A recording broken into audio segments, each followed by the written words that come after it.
මහණෙනි, කෙසේනම් ශික්ෂාව ප්‍රතික්ෂිප්ත නොවේද? මහණෙනි, මෙහි යම් අයුරින්, යම් ලකුණෙන්, යම් නිමිත්තෙන් ශික්ෂාව ප්‍රතික්ෂිප්ත වේද, ඒ අයුරින්, ඒ ලකුණින්, ඒ නිමිත්තෙන් උමතුවෙක් තෙමේ ශික්ෂාව ප්‍රතික්ෂේප කරයි නම් ශික්ෂාව ප්‍රතික්ෂිප්ත නොවේයි. උමතුවකු හමුවෙහි ශික්ෂාව ප්‍රතික්ෂේප කෙරේද, ශික්ෂාව ප්‍රතික්ෂිප්ත නොවේයි. ඛේදයට පැමිණි සිත් ඇත්තේ ශික්ෂාව ප්‍රතික්ෂේප කරයිද, ශික්ෂාව ප්‍රතික්ෂිප්ත නොවේයි. ඛේදයට පැමිණි සිත් ඇත්තහු හමුවෙහි ශික්ෂාව ප්‍රතික්ෂේප කෙරේද, ශික්ෂාව ප්‍රතික්ෂිප්ත නොවේයි. වේදනාවෙන් පීඩිත තැනැත්තේ ශික්ෂාව ප්‍රතික්ෂේප කෙරේද, ශික්ෂාව ප්‍රතික්ෂිප්ත නොවේයි.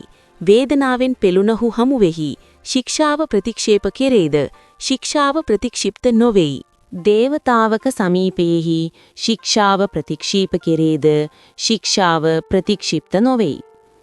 තිරිසනකු සමීපයෙහි ශික්ෂාව ප්‍රතික්ෂේප කෙරේද, ශික්ෂාව ප්‍රතික්ෂිප්ත නොවේයි.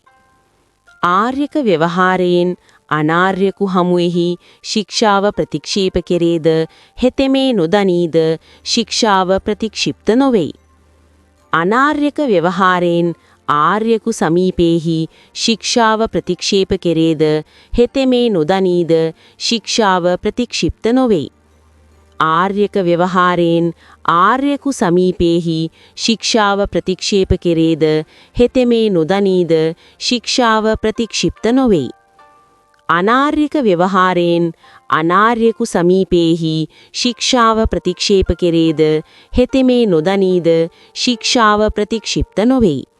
වහා බිනීමෙන් ශික්ෂාව ප්‍රතික්ෂේප කෙරේද, ශික්ෂාව ප්‍රතික්ෂිප්ත නොවේයි. පැකුළුණු බසින් ශික්ෂාව ප්‍රතික්ෂේප කෙරේද, ශික්ෂාව ප්‍රතික්ෂිප්ත නොවේයි. නොවස්වනු කැමැත්තේ අස්වයිද, ශික්ෂාව ප්‍රතික්ෂිප්ත නොවේයි. අස්වනු කැමැත්තේ නොඅස්වයිද, ශික්ෂාව ප්‍රතික්ෂිප්ත නොවේයි. කිසිවක් නොදන්නකුට අස්වයිද, ශික්ෂාව ප්‍රතික්ෂිප්ත නොවේයි. නුවණැත්තකුට නොඅස්වයිද, ශික්ෂාව ප්‍රතික්ෂිප්ත නොවේයි. සියලු අයුරින් හෝ නොඅස්වයිද, ශික්ෂාව ප්‍රතික්ෂිප්ත නොවේයි. මහණෙනි, මෙසේත් ශික්ෂාව ප්‍රතික්ෂිප්ත නොවේයි.